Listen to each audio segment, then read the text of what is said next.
नमस्कार।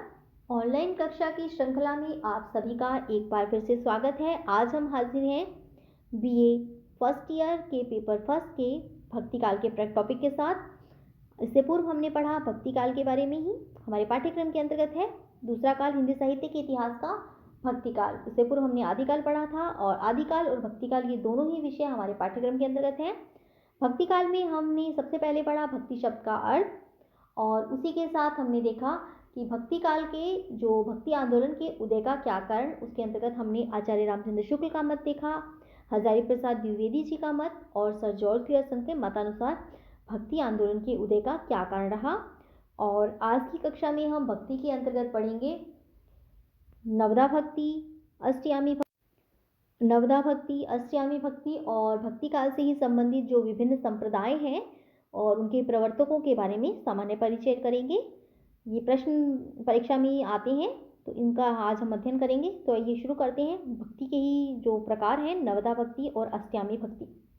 भक्ति, साधना और प्रकार, जिसके अंतर्गत भक्ति के 9 साधन होते हैं, उन्हें कहा जाता है नवदा भक्ति। तो आज हम सबसे पहले हमारा टॉपिक देखते हैं नवदा भक्ति क्या है। भक्ति के 9 रूप नवदा भक्ति कहलाते हैं, जिसके अंतर्गत हमने 9 रूपों में नवदा भक्ति के अंतर्गत आता है श्रवण, कीर्तन, स्मरण, पाद सेवन, अर्चन, वंदन, दास्य, सख्य, आत्मनिवेदन। ये 9 भाव, 9 साधनाएं आती हैं नवदा भक्ति के अंतर्गत।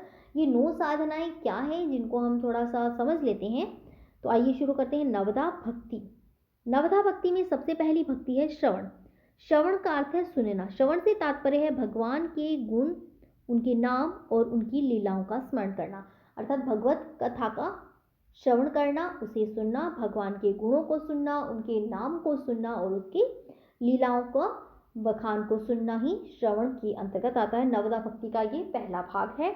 दूसरा भाग है कीर्तन, जिसके अंतर्गत प्रवचन, व्याख्यान, स्तवन, स्रोत पाठ, कथा, कीर्तन आदि के अंतर्गत आता है, जिसके अंतर्गत बोलने अर्थात ईश्वर का बखान करना, उसके गुणों को कीर्तन के माध्यम से जन जन तक पहुंचाना।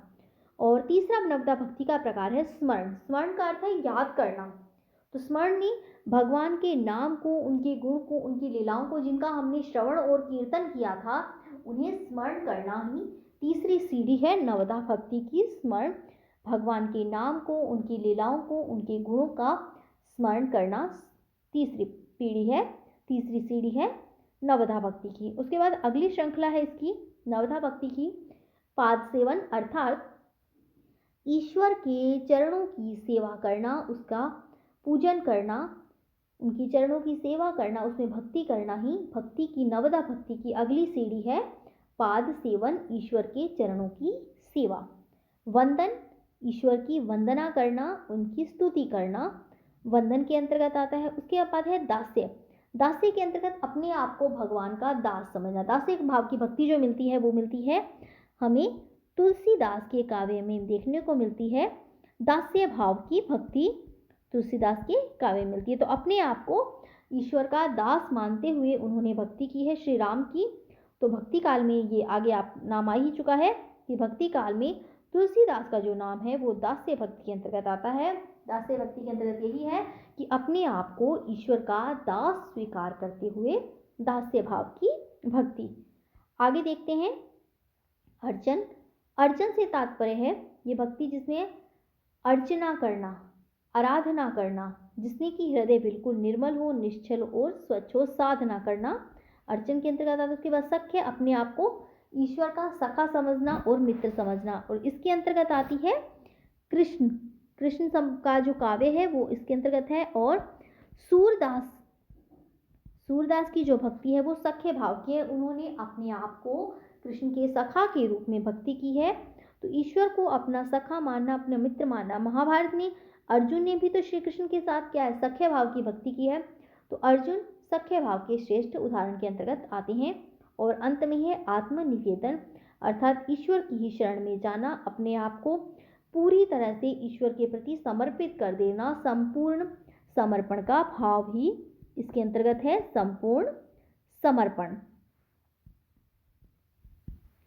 ईश्वर के चरणों में अपने आप को समर्पित कर देना ही आत्मनिवेदन के अंतर्गत आता है। तो इस प्रकार से हमने नवदा भक्ति देखी, जिसके अंतर्गत श्रवण, कीर्तन, स्मरण, पाद सेवन, अर्चन, वंदन, दास्य, सख्य और आत्मनिवेदन का भाव।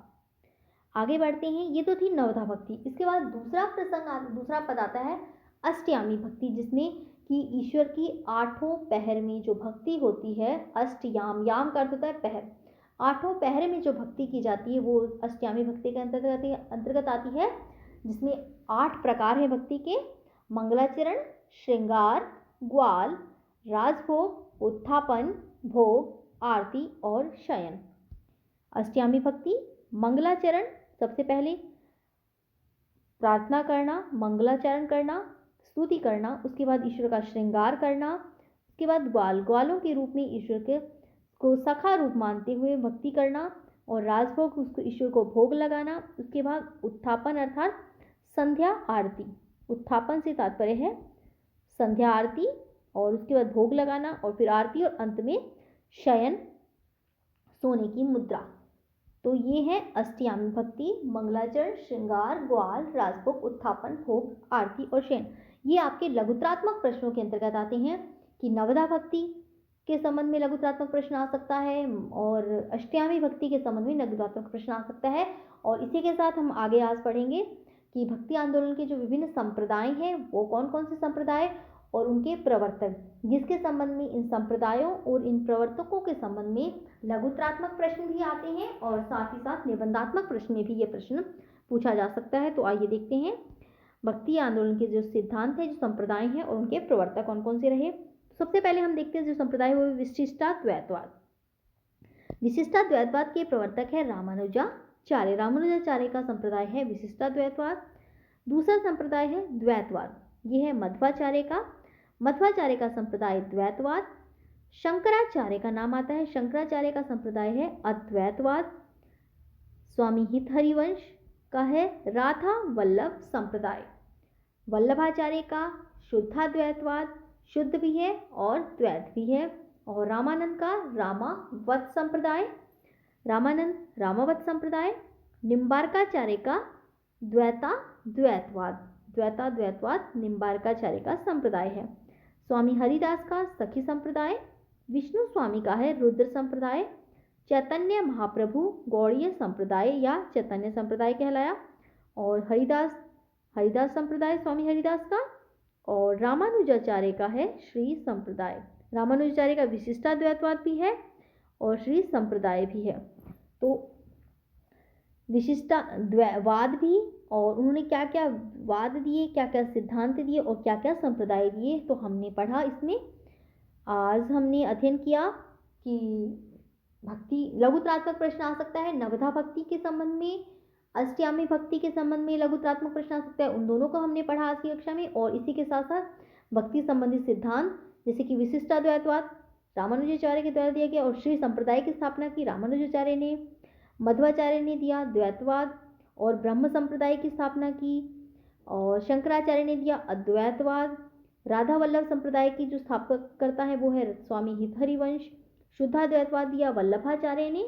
और इसी के साथ साथ रामावत संप्रदाय हमने देखा। रामावत संप्रदाय के जो प्रवर्तक हैं वो है रामानंद। निम्बकाचार्य ने द्वैताद्वैतवाद की स्थापना की। सखी संप्रदाय स्वामी हरिदास का। रुद्र संप्रदाय विष्णु स्वामी का। गौड़ीय संप्रदाय चैतन्य महाप्रभु का। और हरिदास का है हरिदासी संप्रदाय। हमने आज इसका अध्ययन किया। इससे आगे की कक्षा में हम भक्ति काल से संबंधित अन्य प्रश्नों का अध्ययन करेंगे। आगे की कक्षा में हमारे पाठ्यक्रम के अंतर्गत आने वाले भक्ति काल से संबंधित अन्य प्रकरण के बारे में के साथ मिलेंगे। धन्यवाद।